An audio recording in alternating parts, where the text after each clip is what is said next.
সীমান্তে মিয়ানমারের প্রায় ২৭০ কিলোমিটার এলাকা এখন সশস্ত্র সংগঠন আরাকান আর্মির নিয়ন্ত্রণে।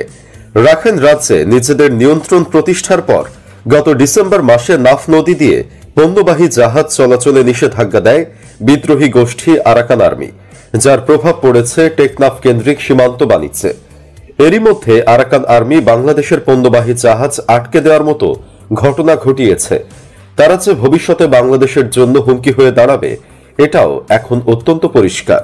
গত জানুয়ারি থেকে কোনো জাহাজ পণ্য নিয়ে কক্সবাজারের টেকনাফ স্থলবন্দরে ভেড়েনি, উল্টো বাংলাদেশি পণ্যবাহী 4টি কার্গো আটকে রাখে আরাকান আর্মির সদস্যরা। মিয়ানমারের ইয়াঙ্গুন থেকে জাহাজ পণ্য নিয়ে রওনা হওয়ার পর টেকনাফে বাংলাদেশ জলসীমায় ঢোকার আগেই জাহাজের ক্রু ও নাবিককে জিম্মি করা হয়। এরপর মংরুর কায়ুমখালী নিয়ে আলাদা জায়গায় এসব জাহাজ রাখা হয়। পরবর্তীতে চাঁদা নিয়ে জাহাজগুলোর মুক্তি মেলে। এরপর থেকে এখন পর্যন্ত মিয়ানমার থেকে কোনো পণ্যবাহী জাহাজ টেকনাফ বন্দরে নোঙর করেনি। এছাড়াও গত ২০ ফেব্রুয়ারি কক্সবাজারের টেকনাফের নাফ নদী থেকে মিয়ানমারের সশস্ত্র বিদ্রোহী সংগঠন আরাকান আর্মি বাংলাদেশি ১৯ জেলেকে 4টি ট্রলার সহ ধরে নিয়ে যায়। টেকনাফের শাহপুরীর দ্বীপে ঘোলারচর ও নাইখন্দিয়া এলাকায় এই ঘটনা ঘটে। এর আগে 4 বাংলাদেশি ও 6 রোহিঙ্গা জেলেকে ট্রলার সহ ধরে নিয়ে যায় আরাকান আর্মি।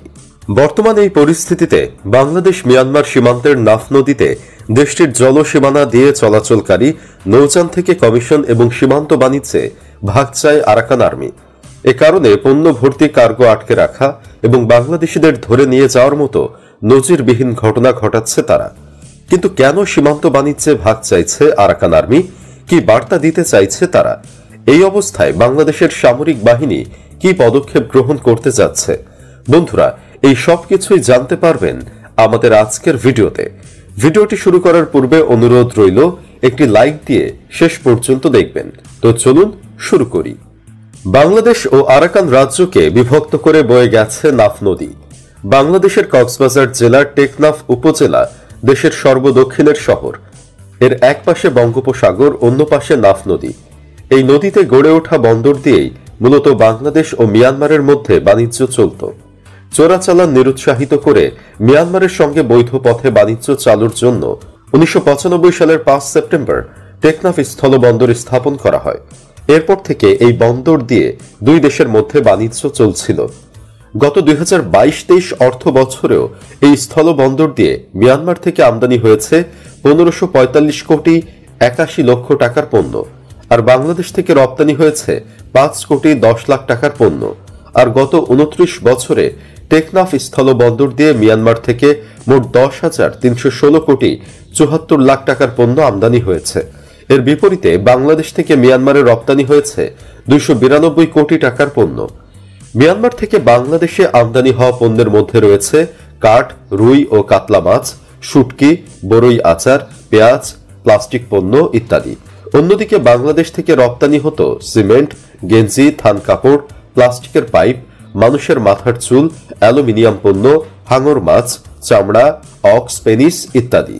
আমদানি ও রপ্তানি বাণিজ্যের মধ্যে বেশ বড় ঘাটতি থাকলেও নাফ নদীর বন্দর দিয়ে পণ্য বাণিজ্যে লাভবান হতো মিয়ানমার। এবার সেখানেই ভাগ বসাতে চায় আরাকান আর্মি। সীমান্তে মিয়ানমারের প্রায় ২৭০ কিলোমিটার এলাকা সশস্ত্র সংগঠন আরাকান আর্মির নিয়ন্ত্রণে যাওয়ার পর থেকেই নাফ নদীতে মিয়ানমার অংশে নৌ চলাচলে নিষেধাজ্ঞা জারি করে তারা। এর প্রভাব পড়ে টেকনাফ কেন্দ্রিক সীমান্ত বাণিজ্যে। এমনকি টেকনাফ থেকে সেন্ট মার্টিন দ্বীপে যাত্রী এবং পণ্য পরিবহনেও অচল অবস্থা তৈরি হয়। আরাকান আর্মির কারণে বাংলাদেশের অন্যতম সেরা পর্যটন গন্তব্য সেন্ট মার্টিনে চলাচলেও সমস্যায় পড়তে হচ্ছে বাংলাদেশকে। সেন্ট মার্টিনে এতদিন 12টি জাহাজ পর্যটক নিয়ে যাতায়াত করে আসছিল। Teknaf Saint Martin, Inani Saint Martin, Cox's Bazar Saint Martin ও চট্টগ্রাম সেন্ট মার্টিন, এই 4টি নৌপথ দিয়ে এতদিন জাহাজ চলাচল করে আসছিল। কিন্তু বর্তমানে কেবল কক্সবাজার সেন্ট মার্টিন নৌপথে জাহাজ চলাচল করছে। আগে টেকনাফ থেকে নাফ নদী হয়ে সেন্ট মার্টিনে যাতায়াত করতেন অধিকাংশ পর্যটক। রাখাইনের সংঘাতময় পরিস্থিতির কারণে নৌপথটিতে জাহাজ চলাচল বন্ধ করা হয়। গত ১২ জানুয়ারি নাফ নদীতে বাংলাদেশের 3টি বাণিজ্য জাহাজ আটকে রাখে আরাকান আর্মি। নাফ নদীতে বাংলাদেশের জাহাজ আটকে তারা মূলত নিজেদের সার্বভৌম শক্তি হিসেবে তুলে ধরার চেষ্টা করছে। বাংলাদেশের উপর চাপ সৃষ্টি করতে চায় আরাকান আর্মি। বাংলাদেশ রোহিঙ্গা ইস্যুতে মিয়ানমারের সঙ্গে আলোচনা চালিয়ে যাচ্ছে, কিন্তু আরাকান আর্মি চায় বাংলাদেশ যেন রাখাইনের নতুন বাস্তবতাকে স্বীকৃতি দেয় এবং কূটনৈতিকভাবে তাদের সঙ্গে সরাসরি আলোচনা শুরু করে। জাহাজ আটকের মাধ্যমে তারা বাংলাদেশকে বার্তা দিতে চাচ্ছে যে রাখাইনে ব্যবসা বাণিজ্য চালাতে হলে তাদের অনুমতি ও শর্ত মানতে হবে। তারা চাইছে সীমান্ত বাণিজ্যে ভাগ বসিয়ে এই অঞ্চলে তাদের আধিপত্য বিস্তার করতে। দীর্ঘদিন ধরে যুদ্ধের ময়দানে থাকার কারণে যুদ্ধ বিধ্বস্ত আরাকান রাজ্য। এই যুদ্ধে টিকে থাকতে হলে অর্থ দরকার। আরাকান আর্মি চায় বাংলাদেশের জাহাজ থেকে ট্যাক্স বা কমিশন আদায় করে নিজেদের অর্থায়ন নিশ্চিত করতে। এছাড়াও আরাকান আর্মি চায় চীন ও ভারত রাখাইনের নতুন পরিস্থিতি পর্যবেক্ষণ করুক, কারণ চীন ও ভারতের বিশাল বিনিয়োগ আছে এই রাখাইন রাজ্যে। প্রকৃতিগতভাবে রাখাইন রাজ্যটি খুবই সমৃদ্ধ অঞ্চল। এখানে আছে সমুদ্র বন্দর, আছে বিমানবন্দর, আর বন্দর মানেই অর্থনীতির বিশাল সম্ভাবনা। আরাকান আর্মি এই ধরনের কর্মকাণ্ডের মাধ্যমে আঞ্চলিক শক্তিগুলোর দৃষ্টি আকর্ষণ করতে চাইছে, যাতে তারা ভবিষ্যতে সম্ভাব্য সমর্থন পায়। এই অবস্থায় বাংলাদেশের সামনে অনেক বড় চ্যালেঞ্জ। কথা মনে রাখতে হবে যে মিয়ানমারের সামরিক জান্তার বিরুদ্ধে লড়াইরত জাতিগত গোষ্ঠীগুলোর মধ্যে অন্যতম শক্তিশালী হচ্ছে আরাকান আর্মি।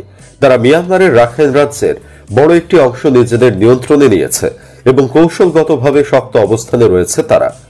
আরাকান আর্মির সামরিক শক্তি ও রাজনৈতিক কৌশল এখন তাদের স্বাধীন রাষ্ট্র গঠনের দিকে নিয়ে যাচ্ছে। যদি তারা স্বাধীন রাষ্ট্র ঘোষণা করে, তাহলে এটি হবে দক্ষিণ এশিয়ার ভূ রাজনীতিতে বড় পরিবর্তনের সূচনা। ফলে বাংলাদেশের কৌশলী হওয়া অত্যন্ত গুরুত্বপূর্ণ। আরাকান স্বাধীন রাষ্ট্র ঘোষণা করা মাত্রই বাংলাদেশের জন্য যেসব চ্যালেঞ্জ আসতে পারে তা হল, নতুন করে রোহিঙ্গা শরণার্থীদের ঢল নামতে পারে। নতুন রাষ্ট্র গঠনের পর সীমান্তে নতুন ধরনের নিরাপত্তা ঝুঁকি দেখা দেবে। বাংলাদেশ মিয়ানমার সীমান্ত বাণিজ্যে বড় ধরনের পরিবর্তন আসবে। নাফ নদী ঘিরে ব্যবসায় নতুন পক্ষ আসবে, যা নতুন আলোচনার বিষয় হয়ে উঠবে। সীমান্তে নতুন দেশ নয়া সমস্যা নিয়ে হাজির হবে। তবে আরাকান আর্মি বাংলাদেশের সঙ্গে লড়াইয়ে যেতে চাইবে না। তারা চায় মনোযোগ। তারা চায় বাংলাদেশ রাখাইন নিয়ে ভাবুক, যোগাযোগ করুক। ভৌগোলিক কারণে আরাকানকে পাশ কাটিয়ে যাওয়ার সুযোগ নেই বাংলাদেশের। বাংলাদেশের তিন দিকে ভারতের অবস্থান, ফলে মিয়ানমারের সাথে সীমান্ত থাকা কৌশলগতভাবে খুবই গুরুত্বপূর্ণ, কারণ বিশ্বের বিভিন্ন প্রান্তে চলছে যুদ্ধ সংঘাত। এরই মধ্যে প্রতিবেশী দেশগুলোর সঙ্গে সম্পর্কের অবনতি হয়েছে ভারতের। শেখ হাসিনার সরকারের পতনের সাথে সাথেই পতন হয়েছে বাংলাদেশ ভারত সম্পর্কের। স্বার্থলোভী মনোভাব এবং উগ্রবাদী আচরণের কারণে ভবিষ্যতে ভারতের সাথেও যুদ্ধ হবার সম্ভাবনা রয়েছে বাংলাদেশের। তখন মিয়ানমারের আকাশসীমা ব্যবহার করে চীন থেকে সমরাস্ত্র আমদানির মাধ্যমে দেশের সাপ্লাই চেইন সচল রাখা সম্ভব। তাছাড়া মিয়ানমার আয়তনে বড় একটি দেশ, চীনের সাথেও দেশটির সীমান্ত রয়েছে। ফলে বাংলাদেশের খাদ্য ও নিরাপত্তার একটি বড় অংশ এই চ্যানেলের মাধ্যমে নিশ্চিত করা সম্ভব। সুতরাং এমন একটি প্রতিবেশী রাষ্ট্রের সাথে বাংলাদেশের অবশ্যই সীমান্ত থাকা প্রয়োজন। এছাড়া দক্ষিণ পূর্ব দিগন্তে বাংলাদেশের দুয়ার খুলতে দারুণ সম্ভাবনা এই আরাকান স্টেট। কক্সবাজারের ঘুমধুম হয়ে সরাসরি সড়ক ও রেলপথ চালু হলে আরাকান হয়ে চীন পর্যন্ত যোগাযোগের নতুন দুয়ার উন্মোচন হবে, যদি আরাকান আর্মির সাথে সম্পর্ক ভালো রাখা যায়। তাই দেরি না করে বাংলাদেশকে দ্রুত এই পরিস্থিতির উপর নজর রাখতে হবে এবং কূটনৈতিকভাবে প্রস্তুতি নিতে হবে।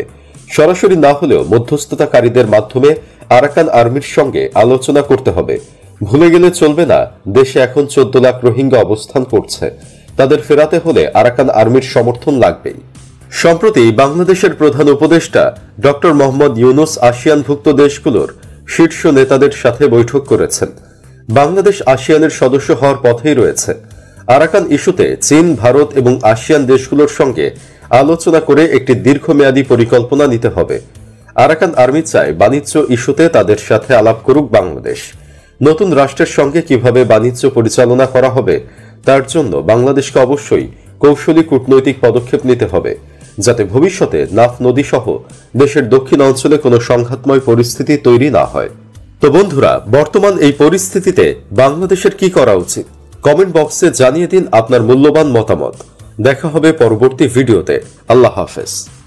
সুপ্রিয় দর্শক মণ্ডলী, সম্মানিত দর্শক শ্রোতা, এতক্ষণ যে মায়ানমারের আরাকানের আর্মি ভিডিওটা দেখলেন, আশা করছি এই ভিডিওটা আপনাদের খুবই ভালো লেগেছে। আরও ভালো ভিডিও পেতে 24 আপডেট নিউজ ইউটিউব চ্যানেলের সাথে থাকুন। ইনশাল্লাহ পরবর্তীতে আরও ভালো ভিডিও নিয়ে হাজির হব। ততক্ষণে সবাই ভালো থাকুন, সুস্থ থাকুন। 24 আপডেট নিউজ চ্যানেলের সাথে